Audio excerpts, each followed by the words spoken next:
Bom dia, terceiro ano, como que vocês estão? Espero que estejam todos bem em casa. E hoje eu vim aqui falar com vocês sobre a aula 1 do dia 23/13, então segunda semana aí que a gente vai estar, né, nesse modelo de estilo aula EAD. E a gente vai começar então a nossa unidade 18. A unidade 18 vai falar sobre os cordados. Gente, a gente chegou num filo, o último filo que a gente vai estudar, e é o filo que a gente vai dedicar mais tempo para ele, tá? É um filo que a gente conhece mais os animais, porque são aqueles que a gente vê no nosso dia a dia, e é o filo que nós estamos inseridos. Então, no fim, quando a gente terminar de estudar esse filo, a gente vai se dedicar a estudar o corpo humano, que vocês tanto estão aguardando a chegada aí, tá? Mas calma, a gente tem muita coisa para ver antes de chegar no corpo humano. Então, vou relembrar com vocês o que a gente já viu até agora. Gente, abram na página 580 e 581 para acompanhar. É capítulo 18.1, os cordados.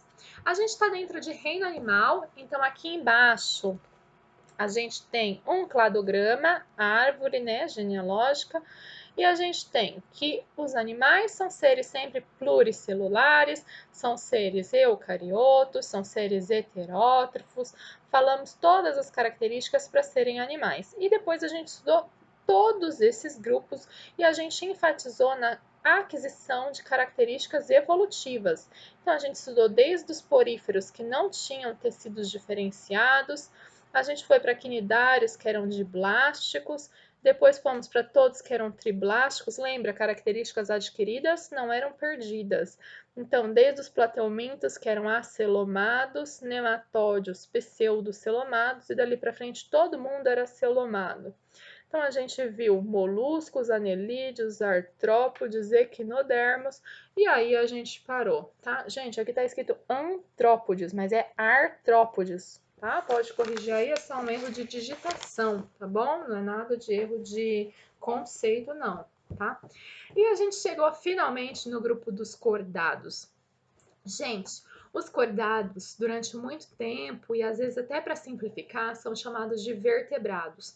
Mas, pessoal, isso aí não está certo. Então, apaga vertebrados da sua cabeça. Cordado é cordado. Não tem nada a ver com vertebrado.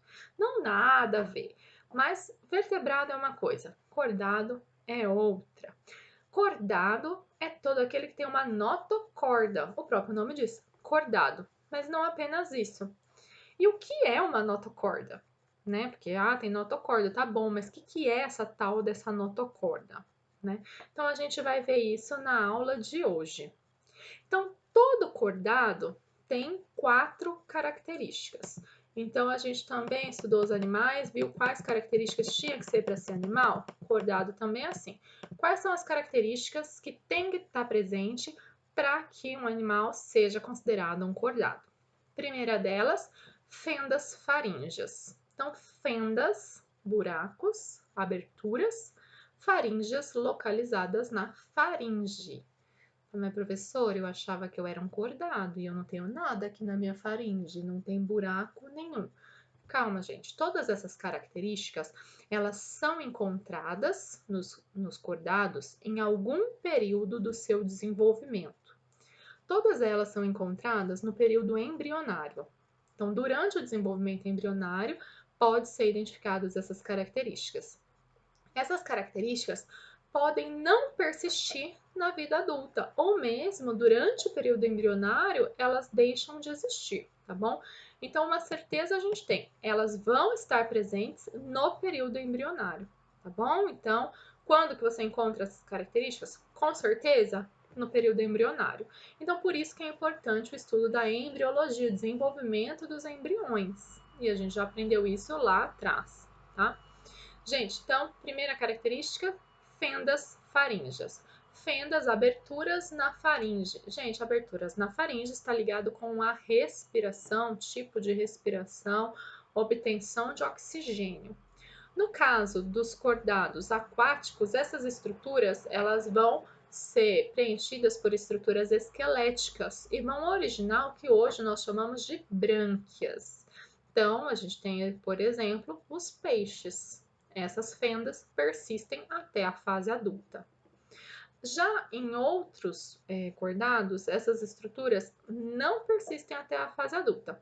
Então, as fendas faríngeas se fecham em algum período durante o desenvolvimento embrionário. Exemplo desses são os répteis, as aves e os mamíferos.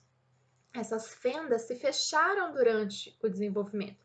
Nossa, professora, então eu tive brânquia? Não, gente, você não teve brânquia, você teve fendas. Essas fendas se fecharam. Elas não foram preenchidas por estrutura esquelética para virar uma brânquia, não virou brânquia, tá bom? Então tínhamos fenda, acredite, elas estavam aqui, graças a Deus, se fecharam para que a gente tenha uma respiração efetiva. Então, primeira característica, fendas faríngeas. Segunda característica que a gente vai falar é a que o próprio nome diz, notocorda, que dá o nome, então, para esse grupo de cordados. O que é a notocorda? Um bastão longitudinal, vai de ponta a ponta do corpo desse animal. É um bastão flexível, tá bom? Fibroso e flexível. Sabe aquele tubo de cola quente que você põe na pistola de cola quente? É um tubo rígido, mas flexível. A gente pode comparar com isso, é uma comparação, tá, gente? Não tô falando que é igual, não. Comparação. Na página 580, você pode ver aqui a figura de um anfíoxo. O anfíoxo é um animal simples. Você pode ver aqui de rosa a notocorda dele, de ponta a ponta do corpo, bem no meio do corpo. E o que tem a ver um bastão flexível, fibroso, rígido, mas que dá certa flexibilidade? Gente, esse bastão é a primeira estrutura de sustentação do corpo desse animal, para que não seja mais aquele corpo tão mole. Então, tem a ver com a sustentação desse animal, tá bom? A gente pode dividir nos grupos. Esse bastão, a notocorda, ela pode persistir por toda a vida, que é o que acontece nos cefalocordados, também chamados, cefalocordados, tá certo? Tá bom? No caso de tunicados, que é um outro grupo, ou também chamado de urocordados, ela vai estar presente na fase larval. E no caso de vertebrados adultos, em alguns casos, como nos agnatos, a gente vai aprender agnatos, quem são? É um tipo de peixes aquáticos, né? Eles persistem por toda a vida. Nos demais grupos, anfíbios, répteis, aves e mamíferos, o bastão flexível é substituído por ossos, formando o nosso crânio e coluna vertebral. Então, às vezes a gente fala vertebrados, é só para quem tem crânio e coluna vertebral, tá bom?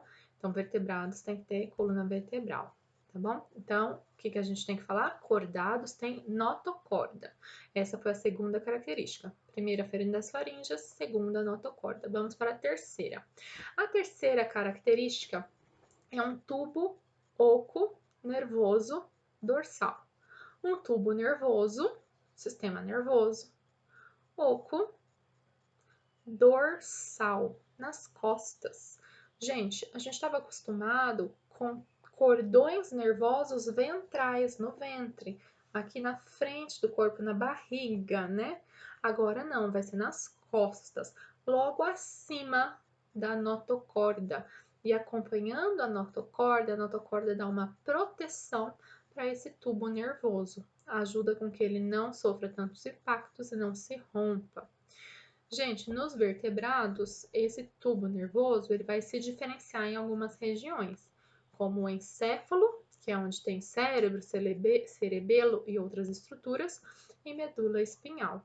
No caso dos invertebrados, continua sendo um cordão dorsal, tá bom? E por último, é uma característica que não está escrita no livro de vocês, então eu peço para que eu ponha um post-it, faça uma anotação, alguma coisa. Eu fiz uma anotação aqui no meu cantinho, ó. Ficou faltando aí no livro de vocês a cauda musculosa pós-anal, tá, gente? Mas como assim uma cauda musculosa pós-anal? Aqui, ó. Você pode ver aqui na foto onde está localizado o ânus. Tá dando meio reflexo, né? Não sei como fazer. Ânus, aqui ó, ânus. E após o ânus, nós temos uma cauda. Professora, a gente viu um monte de animal que era assim, compridinho, o ânus no fim. Gente, esse ânus não está no fim. A gente viu, por exemplo, vamos falar minhoca? A gente viu Boca numa extremidade, o ânus na outra extremidade. Não tinha nada após o ânus. Após o ânus não tinha nada. E agora, então, a gente está tendo uma cauda musculosa pós-anal. Após o ânus, tem uma cauda musculosa. O que tem a ver essa cauda? Para que serve? Bom, depende do grupo. Aí a gente tem uma variedade muito grande, eu vou dar só alguns exemplos. Essa cauda pode estar com função de natação, pode ser função de defesa, pode ser função para auxiliar na captura da presa, pode ser função para direcionar o nado, pode todos esses, né, a maioria dos aquáticos, né, por exemplo, a gente pode falar até de terrestres e aquáticos, como jacaré, a gente pode falar de tubarão, né, peixes em geral, natação, funciona como leme, direcionamento, jacaré para defesa, captura de presa, eles usam a cauda. A gente pode falar de uma cauda prensora, que prensa, então se enrola e prende nos galhos, por exemplo, dos macacos, que auxilia, né, que eles fiquem lá em cima. Um contrapeso para auxiliar no equilíbrio quando eles estão se locomovendo e pulando de uma árvore para outra. Às vezes a cauda pode ser usada no cortejo, quando, né, nos rituais de acasalamento. Gente, tem diversas funções. Ou mesmo, alguns indivíduos, essa cauda se atrofia durante o desenvolvimento, como é o caso nosso, dos seres humanos.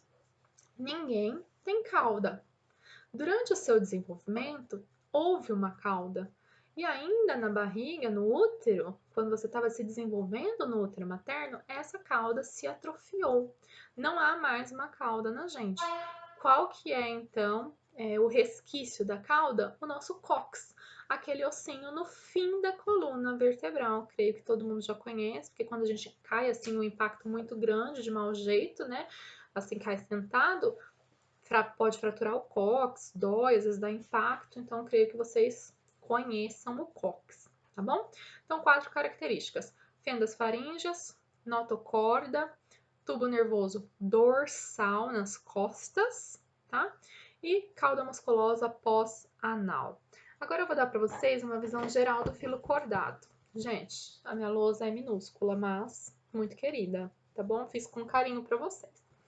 Gente, filo cordado, a gente vai aprender todos esses aqui, tá? Então, por isso que a gente vai se dedicar bastante tempo a isso. A gente vai dividir eles em protocordados e eucordados. Os protocordados, pró, início, começo, são os que não têm crânio. Os eucordados, ou eucordata, são aqueles que são chamados também de craniados. Gente, não chame de vertebrados, chame de craniados, porque senão aqui você pode se confundir, chame de craniados, que é a fala correta, tá bom? Os protocordados, que não têm crânio, a gente divide em urocordados e cefalocordados. Esses são os cordados não vertebrados, tá bom? E daí aqui, então, a gente tem nos craniados, a gente vai dividir eles em ciclostomados ou gnatostomados. Gente, ciclo significa círculo, estomo significa estômago. Então, estômago em círculo? Não, calma, a boca dele é em círculo. Ele não tem mandíbula, então não tem uma flexibilidade, abrir e fechar a boca. A boca é redonda, em círculo. A gente vai ver fotos mais pra frente, quando estudar os grupos. Fiquem tranquilos, são aquáticos. Os gnatostomados, gnato, mandíbula. Então, estômago com mandíbula, calma, boca tem mandíbula, tá bom, gente? E daí a gente divide em peixes, que são os cartilaginosos e ósseos. A gente vai ver a diferença aí. E tetrápodes, com 4 pés. Mas, professora, eu tenho 4 pés? Tem, gente, 4 patas. A gente fala pés, mas são patas. Então, você tem 2 braços e 2 pernas, 4 apêndices. Nossa, mas e as aves? Elas só têm 2 patas. 2 patas e 2 que se modificaram na forma de asas. Então, 4. Ai, professora, mas e a cobra? Gente, o ancestral da cobra tinha patas. E a cobra perdeu as suas patas após, tá bom? Então, daí nos tetrápodes a gente vai ter anfíbios, répteis, aves e mamíferos. A gente vai estudar todos esses grupos, tá? Urocordados e cefalocordados, agnatos, peixes cartilaginosos e peixes ósseos, anfíbios, répteis, aves e mamíferos. E só então que a gente vai passar para estudo do corpo humano, tá bom? Gente, essa é a introdução das características gerais, primeira aula de biologia, tá bom? Vejo vocês em breve. Fiquem em casa, fiquem bem. Eu deixei no arquivo que vocês estão recebendo da aula alguns exercícios da própria apostila para vocês responderem, tá bom? Respondam, enviem para o e-mail da escola referente a essa aula. E é isso aí. Até a próxima aula, gente. Tchau, tchau.